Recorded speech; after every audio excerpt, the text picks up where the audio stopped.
Grabar. Muy bien, como les decía, vamos a manejar una temática que no le hemos topado hace muchos años, es acerca del alcoholismo y el matrimonio o el matrimonio y el alcoholismo. Así que voy a compartirles la temática, vamos, una de las diapositivas que he podido elaborar para Ujú. para este, para este mensaje, ¿de acuerdo? Ahí está. Y entonces... Ahí tenemos la primera parte, hoy vamos a ver la primera parte de este mensaje que se llama Matrimonio y Alcoholismo, una mezcla peligrosa. Bueno, ¿qué parte de la Biblia vamos a tomarla como la enseñanza que el Señor nos da? Es Levítico capítulo 14, versículos del 37 al 45. Así que yo le voy a pedir que usted también vaya a su Biblia y vamos a mirar en Levítico capítulo 14 del 37 al 45 y ya luego le explico. Voy a tratar de leerles desde el 33, ¿de acuerdo? Hasta el 45. Es un pasaje bastante largo, pero lo vamos a poder ir desglosando poco a poco. Dice así la palabra de Dios. Vamos desde el 33.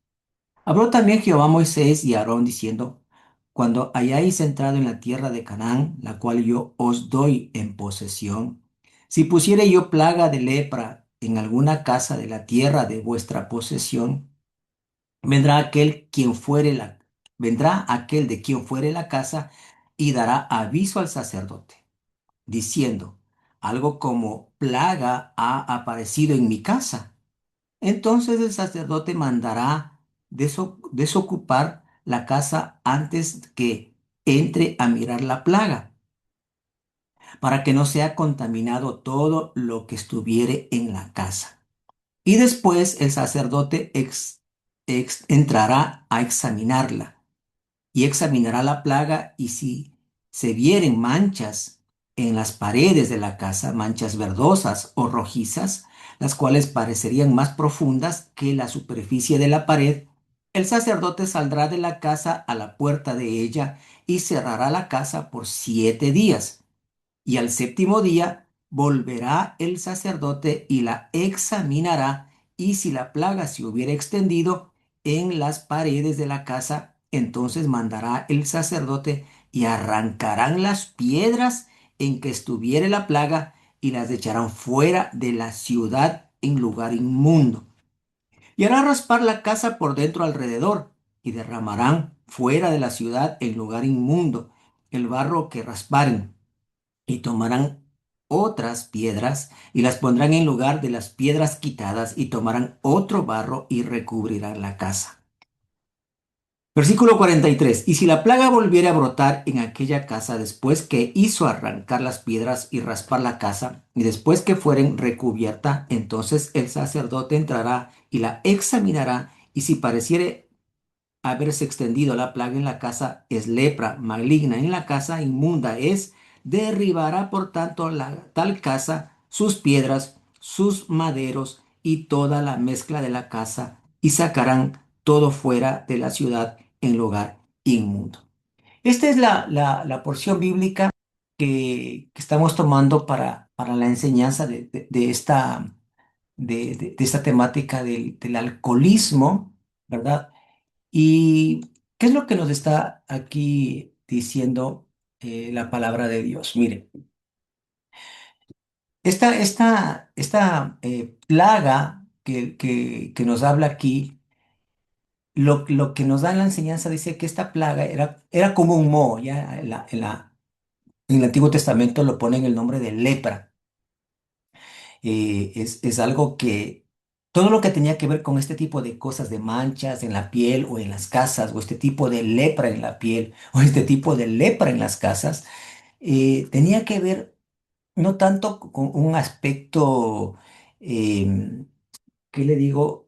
Como una enfermedad común. Era más bien una enfermedad, tanto en la casa, en las paredes, como en la persona, era una situación que tenía que ver con la parte espiritual, porque el sacerdote tenía que mirar, si es que era la persona que estaba con lepra, cómo estaba la lepra y el sacerdote podría dictaminar o diagnosticar si la lepra estaba avanzando o la lepra estaba sanando. De igual forma, en las casas, este tipo de lepra, este tipo de moho en las casas, ¿cuál era la situación que impedía que la familia pudiera vivir ahí? La situación era que la casa y todo lo que tocare se volvía ceremonialmente impuro, ¿sí? Traducido en otras palabras, se volvía como inmundo. ¿Y esto qué describe? Describe una condición ritual que impedía a una persona y a toda la familia en este caso participar en el culto a Dios en el templo, acercarse a la presencia de Dios. Mire, es tan importante esto para en la historia bíblica, esta relación que tenemos con Dios. eh, Tenía que estar la persona sana totalmente, ¿no? Y también aún las cosas de la casa o eh, instrumentos que tenga en la casa, los utensilios que tenga en la casa, no podían estar contaminados con ningún otro tipo de moho o algo así, porque se volvía ceremonialmente impuro. Entonces, según la ley de Moisés, específicamente en este libro de Levítico, una persona se volvía impura por situaciones cotidianas o por situaciones naturales, como por ejemplo las enfermedades de la piel, que se le llama lepra, o también los procesos biológicos como el parto, la menstruación, perdón, o los flujos corporales, o el contacto con la muerte, tocar un cadáver o estar cerca de un animal muerto. Entonces, todo esto, mire que tiene un contexto espiritual. ¿Qué implicaba? Era muchas veces temporal. Entonces, la impureza solía durar un periodo determinado, hasta, por ejemplo, el atardecer o que pasen 7 días o a veces eran 40 días, dependiendo la situación de las que le mencioné. Entonces, era una situación temporal, pero cuando la situación se agravaba, ya se volvía permanente y eso ya definitivamente no se podía considerar a la persona, o en este caso a la casa, digna o para tener un contacto con Dios. ¿Qué exigía esto? Exigía un ritual. Entonces, se requería lavarse con agua, eran baños rituales, lavar la ropa o presentar ofrendas en el templo para restaurar esa limpieza. Lo que pasa es que el libro de Levítico es un libro que enseña lo que es puro y lo que es impuro en esa relación con Dios. ¿De acuerdo? Eso es lo que trata de enseñar el libro de Levítico. Por ejemplo, otra cosa que implicaba era que esa lepra o ese moho o lepra que también le daba la casa era contagiosa. Entonces, cualquier persona o cosa, mueble, ropa, que se tenga contacto con eso, con lo impuro, también quedaba contaminada la otra persona o el objeto que tenía contacto con esto. O sea, era una situación muy complicada, ¿sí? Entonces, Dios utilizó este concepto para enseñar al pueblo de Israel una lección de un simbolismo espiritual. ¿Cuál era el simbolismo? La santidad, que significa la separación de una persona, de una familia, de un pueblo para Dios. Y le recordaba a la gente que Dios es puro y perfecto y que acercarse a Él también requiere esa perfección y esa pureza. Claro, hoy no tenemos eso, no estamos hablando de hace 3.500 años atrás, cuando se inició recién cuando Dios por medio de Moisés y por medio de los primeros 5 libros de la Biblia estaban dando cómo era el culto hacia Dios. Antes no existía eso, ¿no? Si usted lee en la Biblia, había Abraham, Jacob y eso, era otra época de un proceso, digamos, primario, ¿no? De ese pueblo de Dios. Entonces, la Biblia recuerde que es una revelación progresiva y entonces poco a poco se van dando las enseñanzas y las revelaciones de Dios. Y entonces, ya cuando llega la época de Moisés y salen de Egipto y todo el proceso que usted conoce, el Señor utiliza el libro de Levítico y el libro de Levítico tiene una duración de un año, es decir, durante ese año sucede todo eso, todo lo que está en el libro de Levítico. Entonces, esa situación es la que permite al Hijo de Dios o al pueblo de Dios entender cómo uno debe acercarse a Dios, cómo uno debe tener ese contacto con Dios. Y debe ser dentro de la pureza espiritual y también dentro de la pureza ritual. Hasta ahora también sucede exactamente lo mismo. En el Nuevo Testamento quedaron las enseñanzas a través de Jesucristo que el pueblo de Dios tiene que ser diferente para acercarse a Él. Y ahí cuando sale este mensaje que acabamos de leer de Levítico capítulo 14. Pero usted se preguntará, oiga, ¿y eso qué tiene que ver con lo que estamos mirando ahora? Bueno, vamos a ir paso a paso, ¿no es cierto? Recuerde que le dije que esto tiene dos partes, ¿no es cierto? Así que hoy vamos a ver la primera parte y en 15 días creo que vamos a ver la segunda parte, porque estamos haciendo de esta manera. Voy a volver a compartir para que usted lo pueda ver. Y entonces, mire, bueno, estábamos en la primera parte y ahora volvemos a la segunda. Entonces, vamos a estudiar esta parte. Dice, una plaga comienza de forma pequeña. Y esto nos enseña el Levítico 14, el capítulo 14 de Levítico, porque encontramos una imagen inquietante, una plaga maligna dentro de una casa. ¿Y qué es lo más llamativo? No es esa devastación final de la casa, como hasta se tendría que, si es que avanzara esto, esta plaga, tendría que derrumbarse la casa, la gente no podría vivir ahí. Pero lo que llama la atención es que, ¿cómo se inicia esto? ¿Cómo es su origen? ¿Y sabe cómo inicia? Con pequeñas manchas en las paredes, manchas rojizas, manchas verdes. Aparentemente son manchas inofensivas y controlables, pero que se extendían poco a poco, invadían poco a poco e iban pudriendo la estructura de la casa hasta el punto de que la casa entera podía terminar siendo derribada y destruida. Exactamente lo mismo ocurre también con el alcoholismo. No comienza con una catástrofe, no comienza con el problema que conocemos del alcoholismo, sino inicia con algo que parece insignificante. Y ese es el problema del alcoholismo. Parecería que no es el problema que aparenta ser, pero poco a poco termina siendo destructivo, no para la casa física y las paredes, sino para los que habitan en la casa, que es la familia.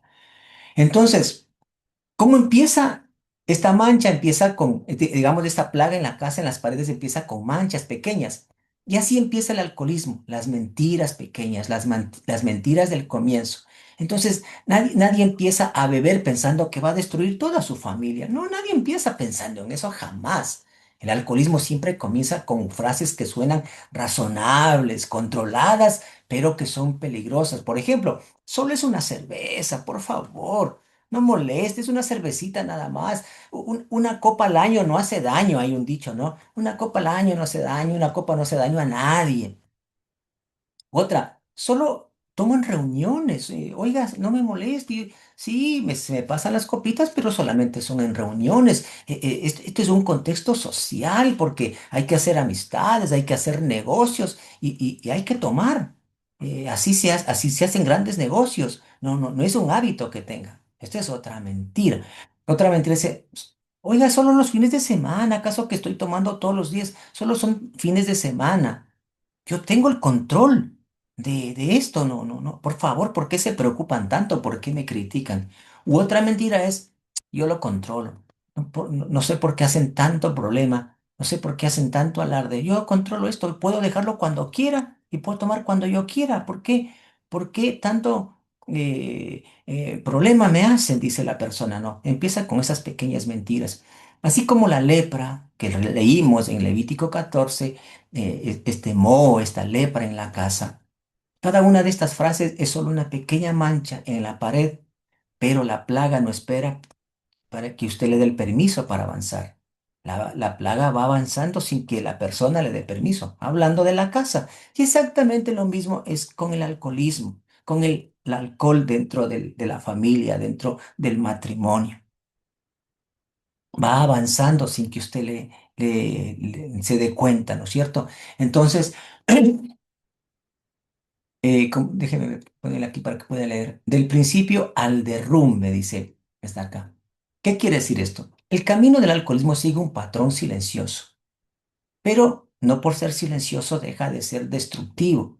Lo que comienza como algo social, como una fiesta, como algo sin problemas, sin ninguna señal de peligro, puede terminar destruyendo todo lo que la familia ha construido.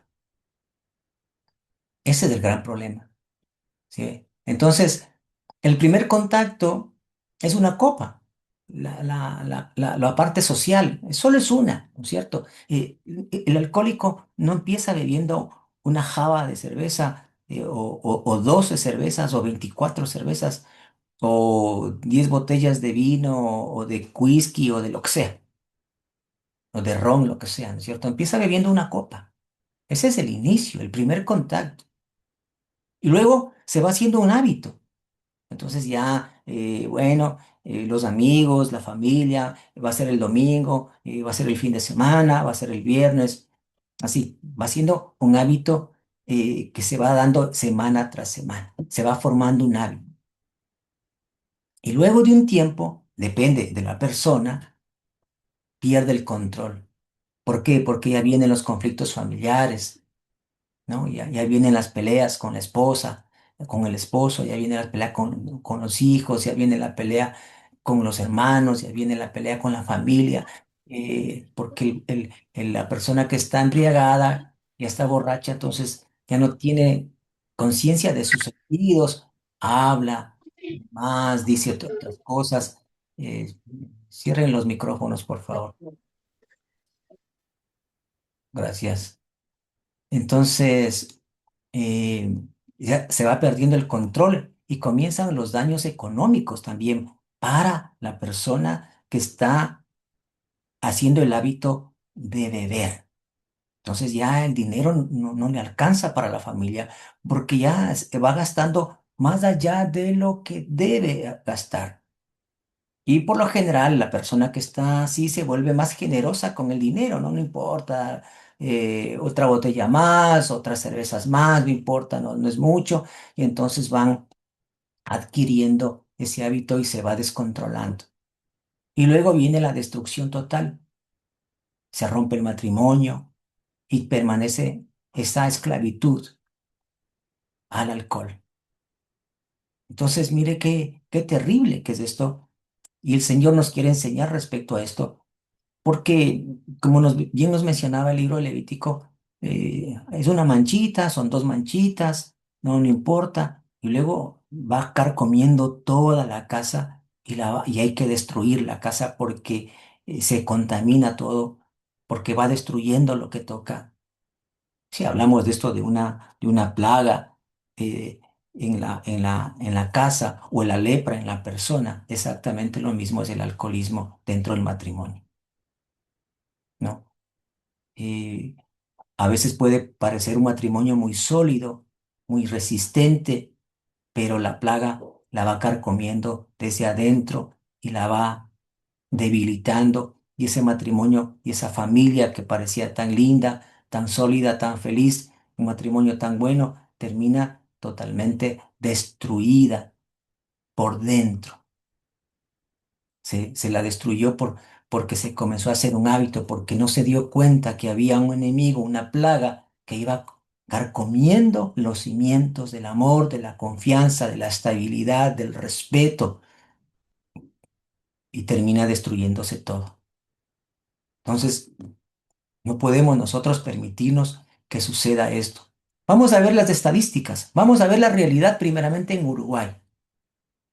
El alcohol es una sustancia psicoactiva más consumida en Uruguay y la principal causa de muertes evitables en el país del Uruguay. Los datos oficiales revelan una situación que exige una respuesta urgente desde todos los ámbitos, sean sociales, legales, políticos. de la familia y también del ámbito espiritual, del ámbito religioso, porque abarca todos estos ámbitos. Mire, el consumo per cápita, el consumo por persona en el Uruguay, en el año son 11 litros y un poquito más de alcohol. 11, poco más de 11 litros por persona en el Uruguay. El 52% de los consumidores son habituales. No es que son poco frecuentes, no. Más de la mitad de la población es consumidor habitual. Consume regularmente el alcohol. 373.000 personas en el Uruguay consumen el alcohol de manera ya problemática, es decir, casi 400.000 personas tienen ya problemas por el consumo de alcohol, por el abuso de alcohol, porque ya están en riesgo y en dependencia declarada. Casi 400.000 personas en un país que tiene 3,5 millones de habitantes, que vendría a ser casi el 10%. 72% de jóvenes entre 13 y 17 años consumieron alcohol al menos una vez en el último año, en el año 2025. Estos son los números del Uruguay. ¿Se puede imaginar? Parecería que no es un problema. Es un problema. Imagínense en esas 373.000 personas, ¿cuántos padres de familia están? ¿Cuántas madres de familia están incluidas ahí? ¿Cuántos hogares se están destruyendo? El alcoholismo trae violencia. El alcoholismo trae violencia a todo tipo, física, psicológica, sexual. El alcoholismo es terrible. El alcoholismo permite que muchas veces en las casas de las personas entren personas ajenas que no conocen y puede suceder cosas terribles dentro de la casa, si es que hay niños, si es que hay mujeres. Así que no es un problema así ligero, es un gran problema. Y lo peor, 72% de jóvenes entre 13 y 7 años ya lo consumieron. Es una situación que avanza. ¿Por qué? Porque si los jóvenes ven en los adultos que está pasando, lo van a repetir. Si en las casas no hay esta disciplina, lo van a seguir haciendo como algo normal. Muchos padres son los que inquietan a sus hijos, los que incitan a sus hijos a beber ya porque ya comienzan a tener 15 años, 14 años, entonces para que se haga hombre tiene que tomar. O el grupo de amigos también vuelve a hacer exactamente lo mismo. Seguimos en el Uruguay, una generación en riesgo. Mire, la edad promedio en la que los adolescentes uruguayos comienzan a consumir alcohol es, son los 13 años. Es una edad muy temprana, pero muy temprana. Y muchos ya han tenido su primer contacto con el alcohol antes de terminar la educación básica. Son estadísticas en el Uruguay. Como dijimos, el 72% de los jóvenes entre 13 y 17 años ya consumió el alcohol en el último año y el 25% de los estudiantes que deben declarar episodios de consumo abusivo. ¿Ve? Es decir, 25% de estudiantes que beben ya declaran episodios de consumo abusivo. ¿Mm? 25% de los estudiantes. Es impresionante. La Junta Nacional de Drogas del Uruguay advierte que el alcohol es la droga que más fallecimientos provoca. ¿Por qué? Porque está vinculada a accidentes de tránsito, a patologías hepáticas, ¿no? Del hígado, accidentes cerebrovasculares y a diferentes tipos de cáncer. Se puede imaginar lo que aparentemente no tiene ningún problema, lo que aparentemente se promociona sin ningún problema. Bueno, en algunos países ya prohibieron en la televisión abierta, por ejemplo, hace muchos años, las propagandas, ¿no? Los comerciales de licores o de cigarrillos, por ejemplo, ¿no? Pero igual da, eso no ha permitido o no ha impedido, mejor dicho, que este consumo se disminuya, sino que se lo ve de una forma muy normal. Vamos a ver la realidad en el Ecuador. En Ecuador el consumo de alcohol representa un importante desafío de la salud pública. Más de 900.000 personas, casi 1 millón de personas mayores de 12 años consumen bebidas alcohólicas. El mercado nacional en Ecuador, el mercado de bebidas alcohólicas, está valorado en más de 1.700 millones de dólares, lo que evidencia la magnitud económica del problema. Se puede imaginar, es un rubro altísimo, altísimo. O sea, es una empresa, digamos, una industria que genera millones de dólares en base a lo que se le llama una droga social. El 89,7% de las personas que consumen alcohol en Ecuador son varones, o sea, más es el hombre, ¿no? Y ahí está el padre de familia, el esposo. ¿Qué es lo que va afectando al matrimonio? Afecta al buen funcionamiento del matrimonio porque trae muchísimos problemas, pero muchísimos problemas. Como le digo, problemas de violencia de todo tipo, violencia de todo tipo, abusos de todo tipo. En el Ecuador, 9,4 litros por persona se consume en el año y el 16% el consumo de riesgo. Es decir, de la población presenta consumo de riesgo o dependencia el 16%, que es realmente los que ya tienen una dependencia tóxica del alcohol en sus vidas y obviamente en sus familias. Mire qué impresionante estos datos que tenemos, datos actualizados acerca del alcoholismo en el Uruguay y en el Ecuador. Es un problema grave. No se habla mucho de esto, ¿no? En las iglesias.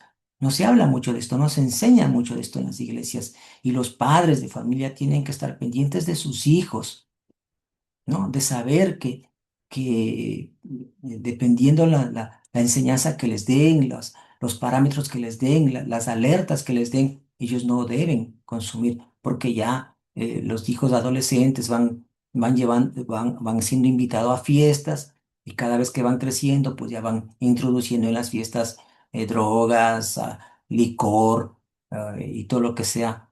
eh, y eso los padres tienen que tener mucho cuidado. Mire, una vez que escuché una enseñanza de una persona que dedicado a esto y decía, la persona que se vuelve alcohólica es la que tiene más resistencia al alcohol. ¿Por qué? Porque al consumir más y no emborracharse, comienza a durar más tiempo, 1 día, 2 días, y entonces comienza a volverse alcohólica. En cambio, la persona que rápido se emborracha, deja de consumir. Entonces, es eso, ¿no? O sea, la persona que resiste más es la que tiene más tendencia también a hacerse dependiente del alcohol. Y en el Ecuador, una crisis que atraviesa todas las capas sociales. Claro, el alcohol no está mirando si son ricos, pobres, negros, blancos, gordos, flacos. No, eso puede ser en cualquier sociedad, en cualquier grupo social y económico. Uno de los aspectos más alarmantes en el Ecuador, en el consumo del Ecuador, es que no respeta el nivel socioeconómico ni la edad. La plaga del alcoholismo está presente en todos los hogares. No solamente es un problema de la pobreza, es un problema de cualquier familia. ¿Por qué? Porque la edad de inicio son 12 años. Eso no está diciendo 12 años los pobres, 12 años los de clase media, no, entre todos, o los de clase alta. En el Ecuador, la edad de inicio del consumo ha descendido hasta los 12 años. O sea que van pasando los años y en vez de mejorar la sociedad va empeorando. Porque antes se consumía tal vez a los 15, 17 años o 18 años, luego ahora es a los 12 años, generando especial alarma en las autoridades sanitarias y educativas allá en el Ecuador. El grupo más afectado, jóvenes entre 19 y 24 años, que representan el grupo de mayor consumo, es el 12%, seguido por los adultos entre 25 y 44 años, que es el 11,5%. Mire en qué en qué rango está el consumo.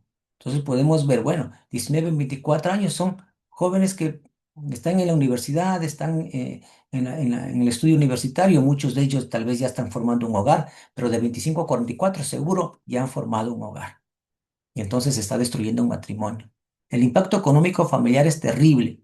En hogares de menores ingresos, el gasto mensual en alcohol supera los $500,000 en conjunto. Dinero que falta en las familias más vulnerables. ¿Se puede imaginar tanto dinero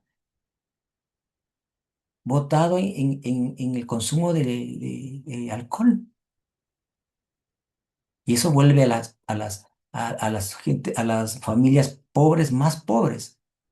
Y en el Ecuador, la concentración más grande de alcoholismo está en las dos provincias más grandes del Ecuador, que son Guayas, cuya capital es Guayaquil, y Pichincha, cuya capital es Quito, la capital del Ecuador. Como son ciudades que entre las dos sumarán alrededor de 6 millones de personas, imagínense, concentran el gran volumen de consumo nacional, reflejando el peso de la urbanización en este problema. Así que los números son fríos, pero los números nos aterrizan. Siempre he aprendido eso, ¿no? Aún para hacer el presupuesto familiar, ¿no es cierto? El presupuesto familiar nos aterriza a cada uno de nosotros. Usted tiene que aprender a hacer un presupuesto. Bueno, me salgo un poquito del tema. ¿Por qué le digo esto? Porque los números no son fríos, los números nos aterrizan a la realidad. Como yo digo, el dinero no tiene sentimientos. El dinero es frío. Usted no porque más le ruegue a sus ingresos que crezcan el dinero, porque usted le ruegue y le diga que le ama al billete, no va a crecer ni se va a multiplicar. Ese es frío, se gasta o no se gasta, se ahorra o se invierte. Así que tenga en cuenta eso, ¿no? ¿Por qué? Hágase la pregunta, ¿por qué debo evitar el alcoholismo en mi matrimonio? Hagámonos esa pregunta. ¿Por qué debería evitar el alcoholismo en mi matrimonio?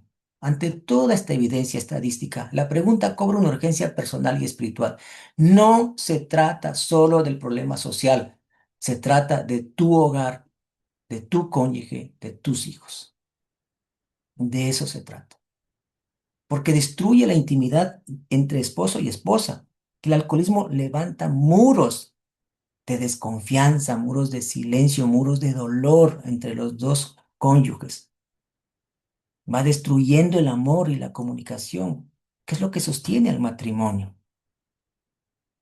También daña profundamente a los hijos, ¿no? Que- Los hijos que vieron a sus padres alcohólicos o borrachos marcaron huellas para toda la vida en sus mentes, en sus corazones, en sus recuerdos, por las situaciones que se generan, ¿no es cierto? Los gritos, el dolor, la destrucción de las cosas, la agresión física, el miedo. Hay muchos adultos que cuentan que de niños se escondían debajo de las camas, no sabían dónde esconderse cuando ya llegaba el padre borracho, porque venía a pegarle a todo al que se asome. Es horrible, o sea, es un impacto horrible para los hijos que crecen en hogares con alcoholismo, sufren traumas emocionales, crecen con inseguridad y obviamente con mayor riesgo de desarrollar las adicciones en el futuro. Mira, hace un tiempo atrás, no recuerdo cuánto, hablamos algo, no recuerdo en qué reunión fue, me parece que fue de parejas también. Se hablaba de lo siguiente.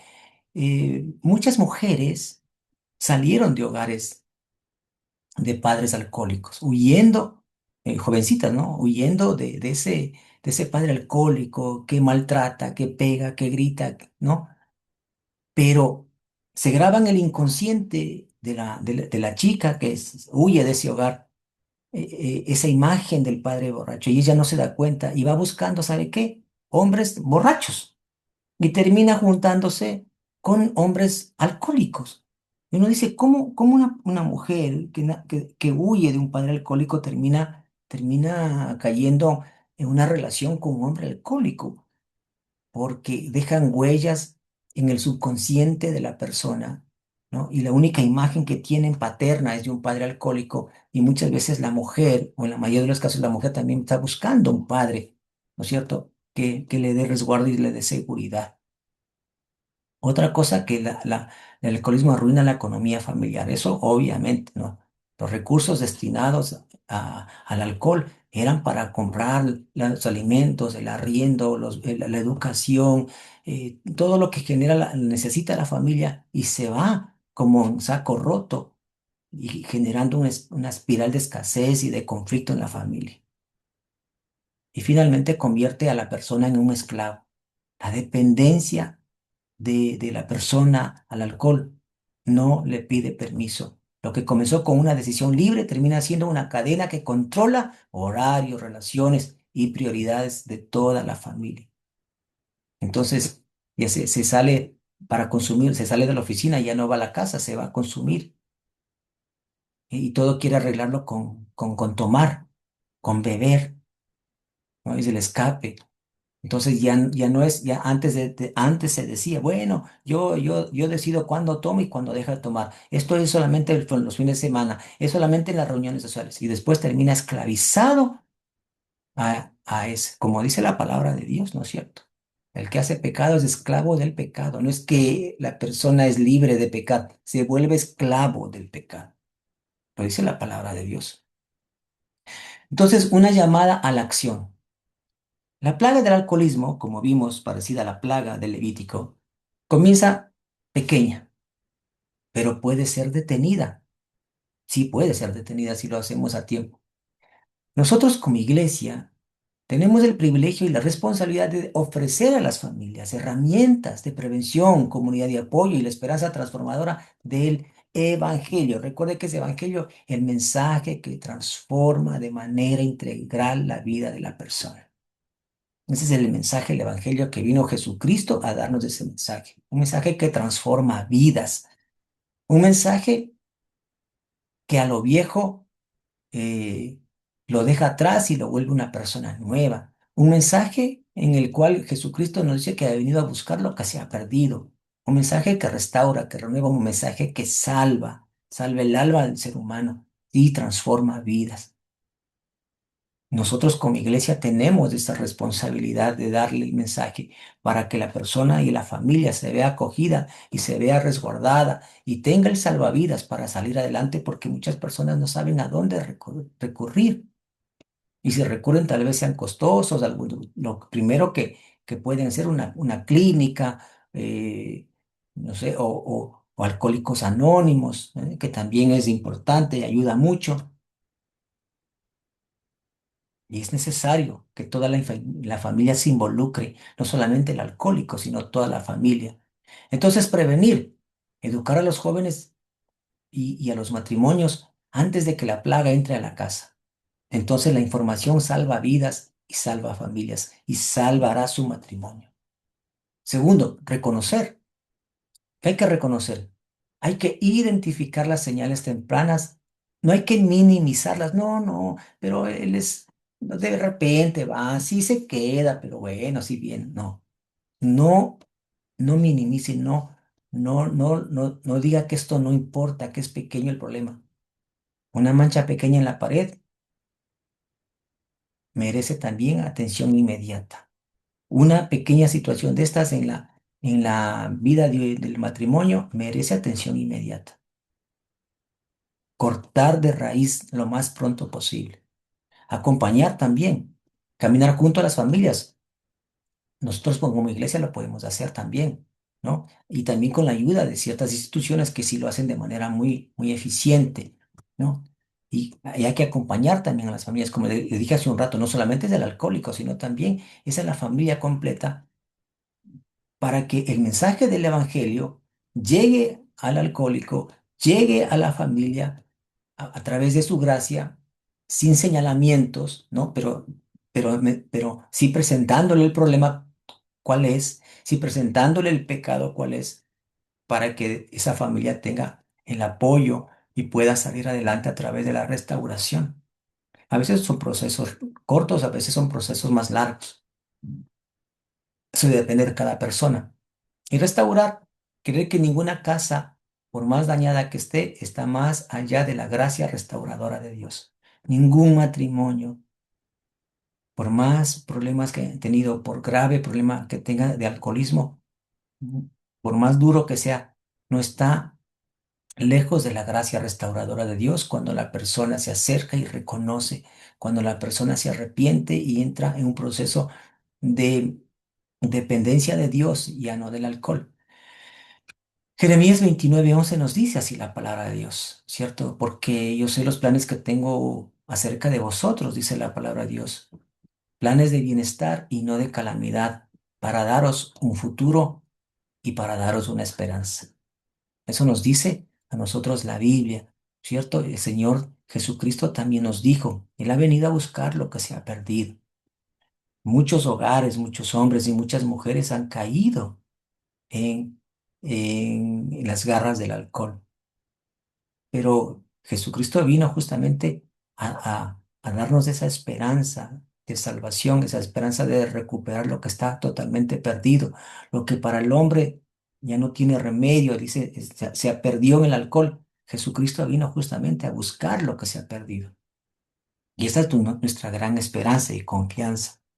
Entonces, hasta aquí, no sé si tienen alguna inquietud o pregunta en esta primera parte que eran eh, los, la parte estadística y la parte bíblica, de la cual tomamos como ejemplo de Levítico capítulo 14, ¿no es cierto? Eh, Y vamos a, a empezar la parte número 2. No la vamos a terminar hoy día porque no nos va a dar el tiempo, pero sí vamos a ir ya entrando más lleno en la materia. Pero si alguien tiene alguna consulta, pregunta, bueno, me la puede hacer, ¿de acuerdo? Si no lo hay, vamos a continuar. Déjeme ver para poder compartir.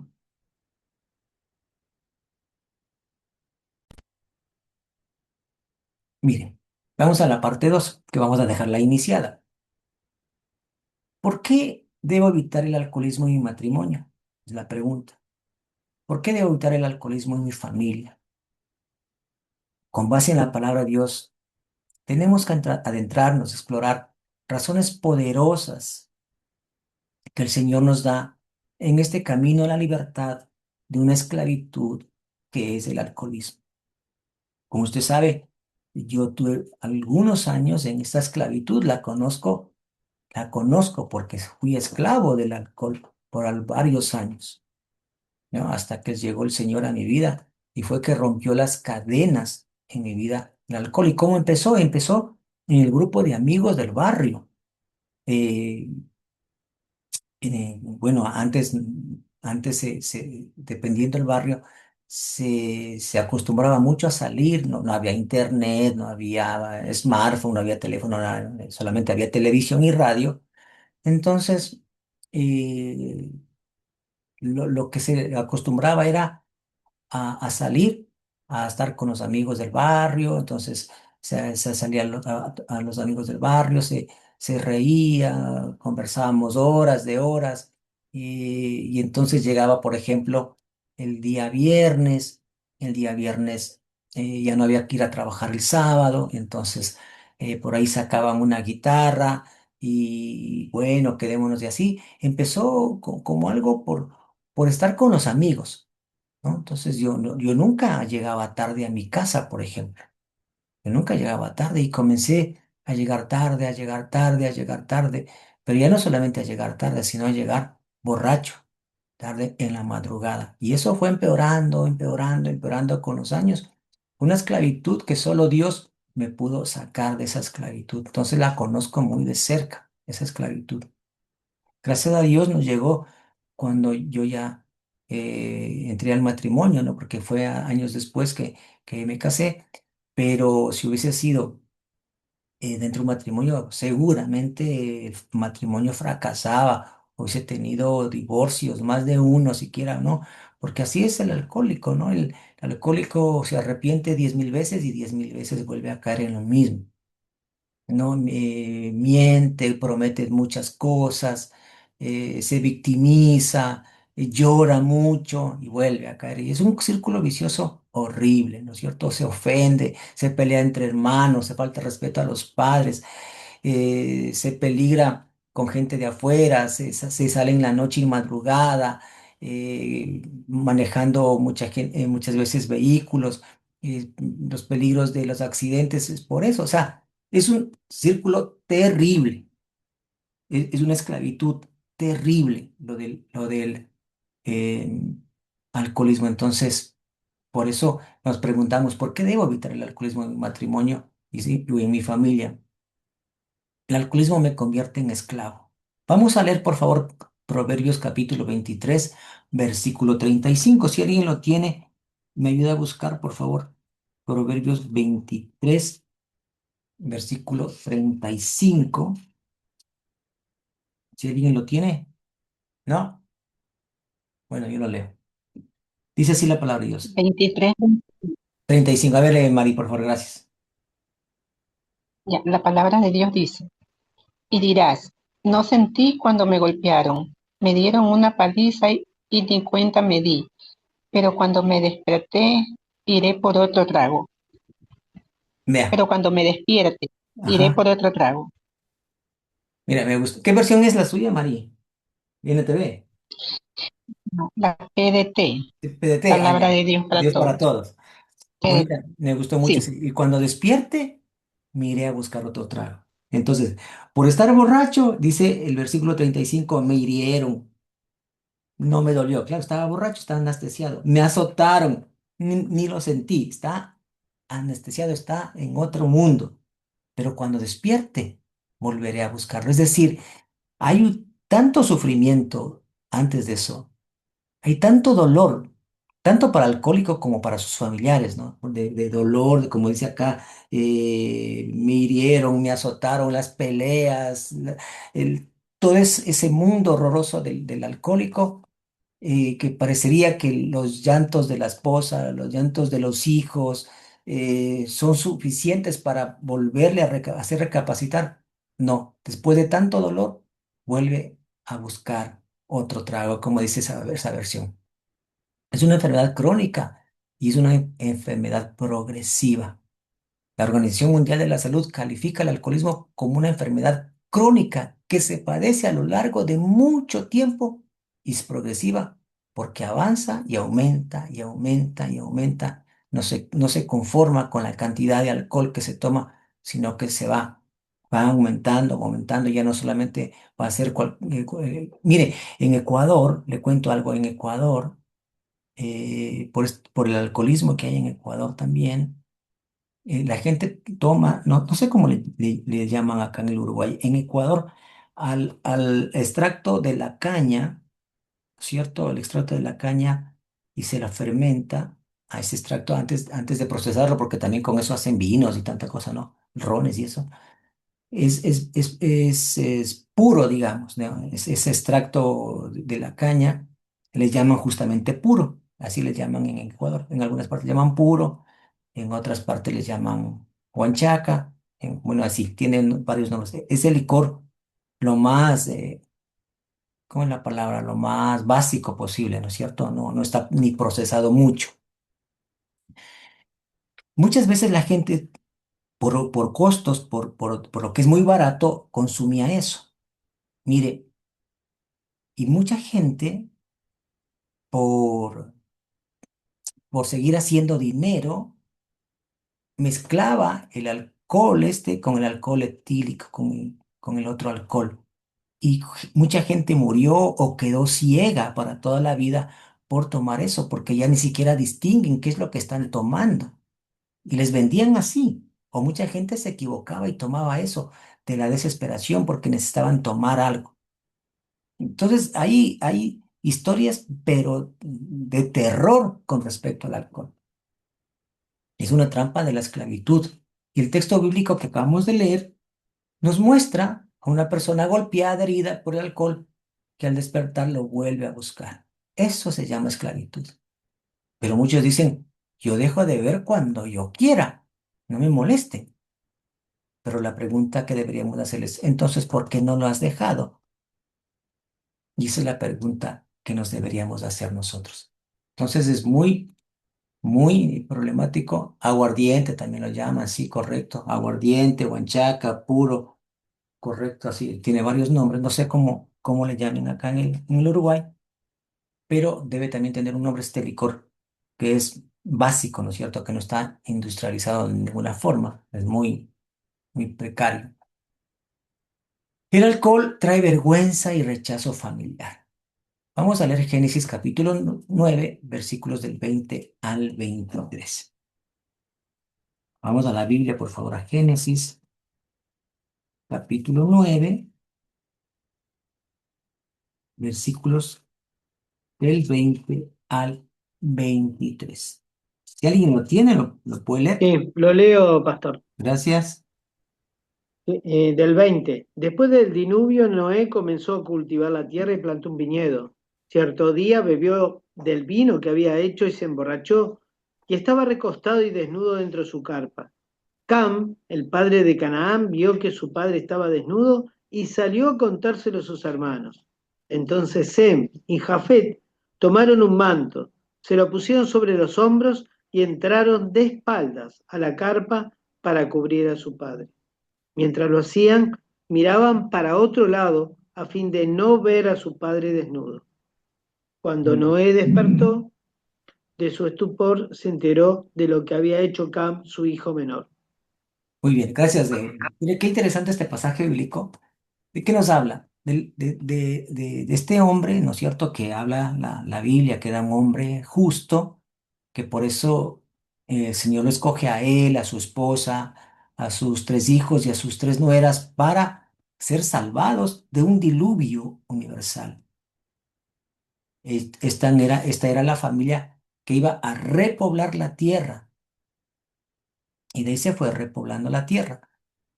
Y este hombre justo, ¿no?, escogido por Dios en su momento, se embriagó, se emborrachó. ¿Y qué terminó haciendo? Exponiéndose desnudo, se quitó toda la ropa y un borracho no tiene conciencia y hace muchas estupideces. Y este borracho, este hombre Noé, se quedó desnudo. ¿Y qué tuvieron que hacer sus hijos? Caminar dándole las espaldas para cubrir la vergüenza de su padre. Entonces, así también, de esta manera tan triste, los hijos le dan la espalda al padre, o también pues en la madre, ¿no? También hay madres alcohólicas. Son menos, pero sí, las hay. Y eso es lo que ocurre en la vida de muchos alcohólicos. Su familia les da la espalda porque se cansan de cubrir sus escándalos, sus problemas, sus desnudeces, entre comillas, sus irresponsabilidades, sus deudas y su mal testimonio. La familia también se cansa. Este es un problema que tiene muchísimas consecuencias graves, destrucción de hogares, de familias, de hijos. Y muchos de ellos vuelven a repetir lo que hizo el padre, se vuelve la cadena a repetir en los hijos y termina siendo un cáncer terrible y que hay que romperlo lo antes posible. Vamos a llegar hasta aquí, vamos a llegar hasta aquí con el mensaje para la siguiente charla, darle la otra parte para irla profundizando, pero sí me gustaría, pues si tiene alguna pregunta, alguna inquietud respecto a esto o algún aporte también, nos lo podría dar, ¿cierto? Para poder también enriquecer esta reunión. Recordando también que Dios nos ha puesto a nosotros, ¿no es cierto?, a su iglesia, de llevar este mensaje de restauración. En muchas culturas se acostumbra, por ejemplo, tomar una copa de vino en la comida, ¿no? O con la carne y eso. Esto es una costumbre social, una costumbre cultural también. Lo había en la época del Señor Jesús también, ¿de acuerdo? También lo había en la época del Señor Jesucristo. Entonces, mucha gente se toma de esto y dice, bueno, yo me emborracho porque también Jesucristo tomaba vino y eso, ¿cierto? Y, pero no podemos confundir una costumbre cultural con algo que comienza ya a hacer lo que acabamos de ver, la esclavitud a eso, la esclavitud a eso. Entonces, eso es lo que no podemos, lo que debemos evitar. Y la palabra de Dios es la que nos guía, la que nos resguarda, la que nos dice, no, todo, eh, todo te es lícito, pero no todo te conviene. Y uno tiene que identificar a tiempo. La palabra de Dios y la iglesia es la institución que le habilita a la persona para que se entere con antelación de lo que puede pasar. O muchas personas ya están también introducidas en esto y pueden tener la esperanza de que Dios puede ayudar a una persona en la misma medida en que quiera que se ayude, ¿no es cierto? En que reconozca el problema y que eh, se, se, se someta a este proceso de fe, de disciplina también delante de Dios y su familia. Y hay muchas cosas que hay que hacer después, obviamente. No solamente orando se logra esto, hay que hacer muchas cosas, ¿no es cierto? Y yo le contaré la próxima semana, o bueno, nos toca aquí en 15 días, ¿verdad? En 15 días, ¿verdad? Se nos toca para el, ¿cuándo? Para el 9, para el 9 de julio, ¿no? ¿Estamos bien? Al 9 de julio, que es la siguiente reunión. Entonces, Sí, ahí sí. les contaré muchas cosas también, bueno, con lo que el tema ya nos vaya mostrando. Yo recuerdo, no, a veces me olvido, pero cuando topo este tema me recuerdo los problemas que tuve con mis hermanos, nos peleamos, le faltaba el respeto a mis padres, a mi familia. No, eran cosas terribles que uno llega a hacer en la inconsciencia del alcoholismo, de caminar de madrugada por la ciudad, de ir a buscar a amigos a la madrugada en las casas. Es decir, cosas que uno nunca haría en la conciencia de uno, pero es una esclavitud terrible, terrible que uno puede caer en eso y hay que evitar, tomando en cuenta que lo que vimos al principio de la reunión, ¿no es cierto? No es problema para mí. Y la palabra de Dios hoy nos dijo, bueno, si es que hay una pequeña mancha y eso aquí te la tiempo. Cuidado, vaya a avanzar y luego termine destruyendo toda la casa. Hasta aquí preguntas, observaciones o aportes.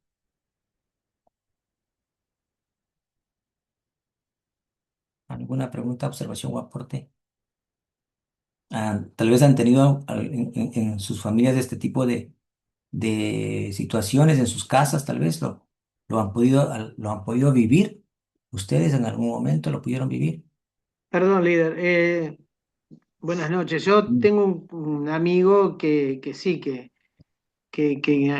pasó, que se le destruyó la familia por el tema del alcohol.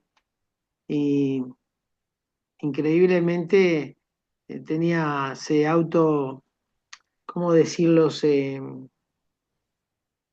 perseguía porque el padre siempre lo había querido tomar whisky con él y murió sin tomar un whisky. Y después que murió el padre empezó a tomar mucho whisky.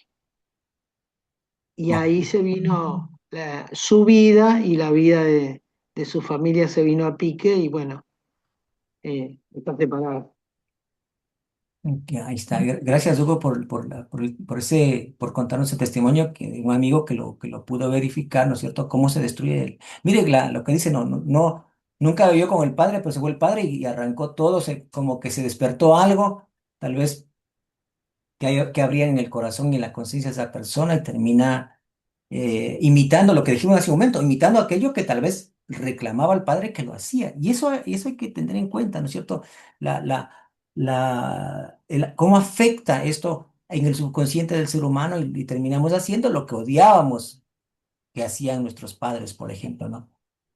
Eh, por ejemplo, mire, hay Sí, una. Sí, sí, Silvia. yo eh, otro caso más cercano, personal, familiar, de un padre que se tomaba casi, no era mi padre, es de una persona cercana a mi familia, se tomaba el sueldo y después no había dinero para la comida de los hijos y cuando venía les traía de repente lo que acá le decimos unas masitas, algo de confitería Ujú. costoso. Los niños muertos de hambre devoraban eso, no le sentían ni el sabor.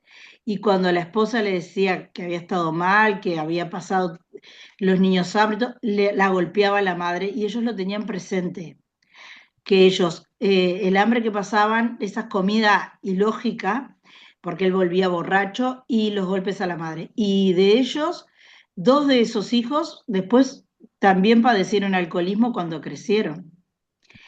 Y por supuesto que por más que se les hablara, ninguno quiso recibir tratamiento, porque como usted dijo hoy en un momento, es muy difícil que un alcohólico realmente fuerte en el alcoholismo admita que necesita ayuda. O Ujú. al menos antes costaba más, no sé si ahora costará menos.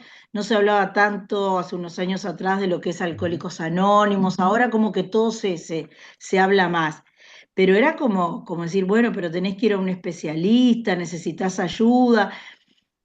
No, no, no, no, no, una negación total de los hechos y, como decía usted, cosas vergonzosas para ellos y para la familia, en fiestas sociales, en las Ujú. fiestas de Navidad, terminaban siempre peleando, discutiendo, se iban los niños mirando todos esos eventos, en fiestas, casamientos, cumpleaños de 15, donde se reunía toda la familia, ellos se desubicaban. Recuerdo situaciones de eventos empresariales que también van y están todos compañeros de trabajo y todo, y se desubican y pierden, o sea, y todo el resto que está al lado de ellos queda avergonzado porque todos los demás lo ven la situación. Y nunca lo reconocen ni toman nada. Y también yo he estudiado, abriendo el caso, porque el alcoholismo entra dentro de las adicciones, que también hay un factor hereditario en el tema de que el hijo de un alcohólico, por ejemplo, tiene ya, además de lo que usted decía, lo psicológico, también una predestinación en lo orgánico, como más facilidad para alcanzar. No quiere decir que todos van a ser alcohólicos, ¿no? Pero sí hay la parte hereditaria y una parte genética que también influye, que después puede desarrollarse o no.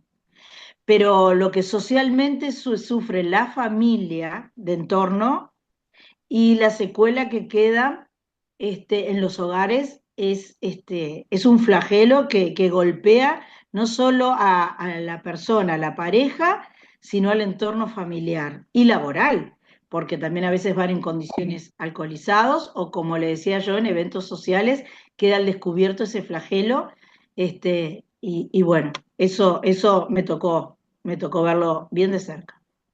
Gracias, Silvia. Sí, es tremendo eso. Y, por ejemplo, yo les cuento que cuando a mí me decían que yo ya era un borracho, para mí era un insulto. O sea, yo decía, ¿cómo? Si yo puedo dejarlo cuando quiera, exactamente, ¿cierto? Pero si, ¿por qué no le dicen borracho a él y por qué no le dicen borracho a él también? Porque ellos van a los mismos lugares que yo. Claro, lo que no me daba cuenta era el que yo ya tomaba 3 veces más que ellos. Ellos iban a la misma fiesta, pero se retiraban. Y yo me quedaba, ¿no es cierto? Como dicen en el Ecuador, yo entraba primerito a la fiesta y salía el último. Eh, Entonces, yo no reconocía, por muchos años yo no reconocí que yo tenía un problema. Y le cuento algo, mire, llegó un momento, llegó un momento en que yo ya tuve que aceptar, en contra de mi propia voluntad, yo acepté, dije, yo tengo problemas con esto, y que yo ya tengo problemas con esto, pero fue muchos años, ¿no? Yo dije, y me daba vergüenza decir, yo tengo que ir a Alcohólicos Anónimos, tengo que ir a Alcohólicos Anónimos. No, qué vergüenza, pero tanto era los problemas que yo tenía que dije, yo creo que tengo que ir a Alcohólicos Anónimos. Dije, porque este problema no lo puedo dominar. Me está dominando más de lo que yo pensé. Mire, toda la gente se dio cuenta años atrás, yo recién me daba cuenta. Y justo cuando yo me di cuenta, cuando yo estaba ya planificando a qué lugar de Alcohólicos Anónimos de la ciudad ir, llega la invitación a la iglesia. Yo creo que fue eso que esperaba Dios, que yo reconociera que yo tenía un problema. Y cuando yo reconocí y ya dije, tengo que ir a algún lugar que me ayude, llegó la ayuda del Señor. Entonces, ¿por qué? Estaba reconociendo que yo tenía un problema y ahí llegó justamente ese día llegó el Señor. ¿Y sabe qué? La primera vez que yo fui a la iglesia, yo fui semi borracho, es decir, yo había tomado todo el día anterior y todavía tenía olor de licor, todavía tenía olor de alcohol cuando yo fui a la iglesia. O sea, lo que se llama en Ecuador chuchaqui, lo que llamarían acá la resaca. O sea, yo fui con la resaca todavía, yo hablaba y se olía el, el- lo que había tomado, el alcohol que había tomado. Así fui a la iglesia ya la primera vez.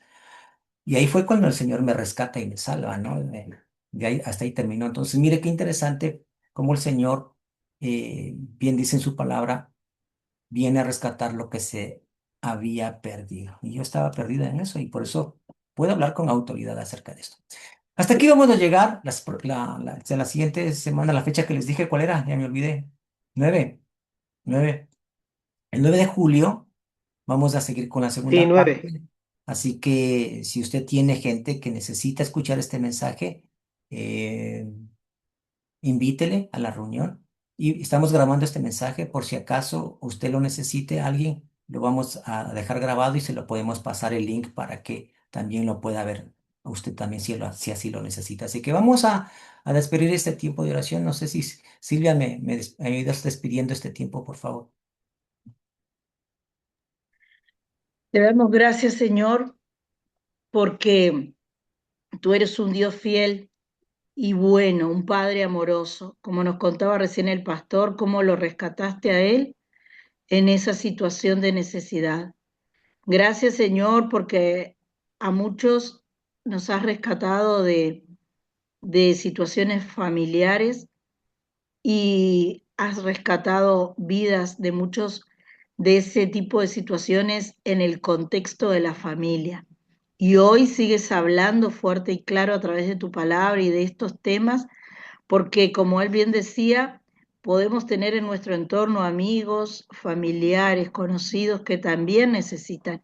Es un tema que nos puede tocar a nosotros, podemos estarlo hoy padeciendo o lo podemos haber padecido en el pasado, pero también puede llegar y haber en nuestro entorno personas que hoy lo necesitan escuchar o personas que van a llegar el día de mañana a nuestros entornos y nosotros hoy estamos escuchando, aprendiendo y recibiendo este mensaje para estar preparados, para saber cómo ayudar, para no juzgar, para tender una mano amiga, para saber lo que tú puedes hacer, lo que tú quieres hacer y ser tus instrumentos de amor y de paz, para salir a hablar en tu nombre, para rescatar a otros como también tú nos has rescatado a nosotros. Gracias, Señor, por esta temática. Gracias, Señor, porque este es un flagelo y una pandemia de la que muchas veces no se habla, pero que se cobra vidas, se cobra hogares, se cobra matrimonios y cobra aún la vida de los hijos que se levantan en esos hogares. Y qué bueno, Señor, poner estos temas hoy, aquí, en el lugar donde tienen que estar y donde los cristianos tenemos que conocer y prepararnos para ser nosotros instrumentos de luz y llevar tu luz y ser sal para prevenir, para preservar la corrupción social en una sociedad que tanto necesita, tanto en esta adicción como en otras que ya a su tiempo también trataremos. Te alabamos, Padre, y te bendecimos y te damos muchas gracias por esta temática. Y te pedimos, Señor, que nos sigas hablando el resto de noche y sigas mostrándonos lo que tú quieres hacer en nosotros y a través de nosotros para gloria y honra de tu nombre. Bendito seas, Padre, es en el nombre de Jesús y en el poder de tu Santo Espíritu que te hemos orado. Amén. Amén. Amén, muchas gracias a todos y bueno, estamos felices por la clasificación de Ecuador, que clasificó así con las últimas, ¿no? Pero estábamos felices por eso. Así que un abrazo, gracias a todos, Dios les bendiga y nos vemos la próxima reunión. Chao. Gracias, felicitaciones. Gracias. Arriba, Gracias, Ecuador. gracias. Gracias a todos, Gracias. bendiciones. Súper contentos acá.